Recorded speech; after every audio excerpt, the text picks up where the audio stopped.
Hello everyone, welcome to back my channel. I hope everyone is having a wonderful day. Before starting the video, please go ahead and hit the subscribe button. At the club, Victor notices Nikki's not eating. She's too worried about Faith.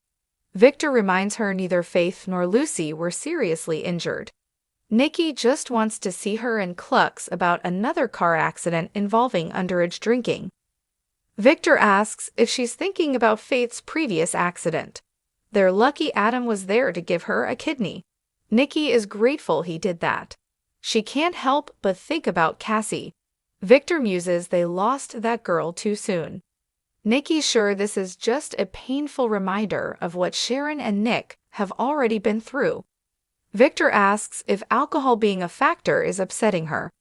Nikki says, of course. So many young people think drugs or alcohol can solve their problems, but they can't. Victor's grateful that she's committed to her recovery. How worried should we be about Sharon's well-being? Nikki says Nick thinks she's grieving Cassie all over again after renaming Cameron's company. Wouldn't it be ironic if that noble gesture ended up causing her even more pain?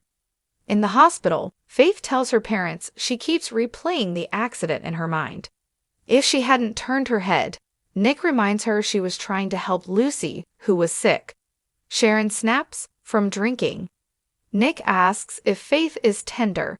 Faith says she feels okay physically, she just feels terrible that she let this happen. Sharon sees, you need to stop that. Because none of this is your fault, Faith. Nick and Faith both shoot her a wary look. Faith knows Sharon is blaming herself for the accident, but tells her she can't protect her from bad things happening. Sharon tells her they trust her, and she was trying to do the right thing. Nick says she and Lucy are okay, and that's what matters. Sharon changes the subject to food. Faith doesn't have much of an appetite, but she'd like to go home. Nick isn't sure she'll be released today, and will send Maria over with her tablet. Faith guesses her mother's trip to Sedona is off now. She's glad she's there. Nick makes a joke about being chopped liver. Faith wants to see how Lucy's doing, but Sharon snaps, you don't need to worry about Lucy. Just then, Daniel comes in and says the doctors are running a few more tests on his daughter. Sharon glares at Daniel as Faith asks, is something wrong? Is Lucy going to be okay? Daniel thinks the doctors are just being overly cautious. He's sure she'll be fine. Sharon snips. What brings you by, Daniel? Daniel just wanted to say he's sorry. Cameron appears and says he has a lot to apologize for. Sharon squeezes her eyes to try and get him to go away. He smirks at this. Daniel tells them that Lucy's drinking led to this. Faith says she may have caused that. I told Lucy we couldn't be friends. Daniel knows his daughter has had a tough time with boundaries. Faith thinks she got drunk because she rejected her, and then she called her because she had no one else. Daniel says Lucy should have called him. Cameron snarks, maybe if she wanted a drinking buddy. Nick tells Faith that Daniel's right, but Faith argues that Lucy's a kid. She's the one who took her eyes off the road. Sharon hollers that she won't sit there and listen to Faith take the blame for any of this. Nick reminds his ex that they're not blaming anyone right now. Cameron, over Sharon's shoulder, whispers, that's not true, is it? Sharon looks at Daniel. At Society, Devin wraps up a phone call as Lily walks in. He asks her what's wrong. She says her plan to oust Billy from Chancellor blew up in her face.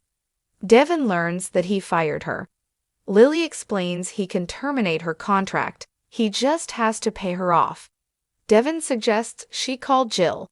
Lily won't bother her. She stepped away to focus on her health. She frets that she overplayed her hand and pushed him too hard, too soon. Billy's sitting at Crimson Lights when Jack walks in and greets him, you look like hell. Billy snarks that he always knows what to say to make him feel better. He claims he just had a long night working. Jack wishes him every success at Abbott Chancellor. Billy snaps at him and then apologizes. It's not about you. Just then Chelsea walks in with Connor. Jack notices Billy's reaction. Billy stands and tells Connor it's good to see him. Connor has missed him and wants to hang out. Billy says he's missed him too. They discuss a book Billy gave Connor, which made him feel he wasn't alone with his OCD. Billy assures him they'll make plans and hang out with Johnny. We'll make that happen. They all make Connor feel good about getting help. Chelsea asks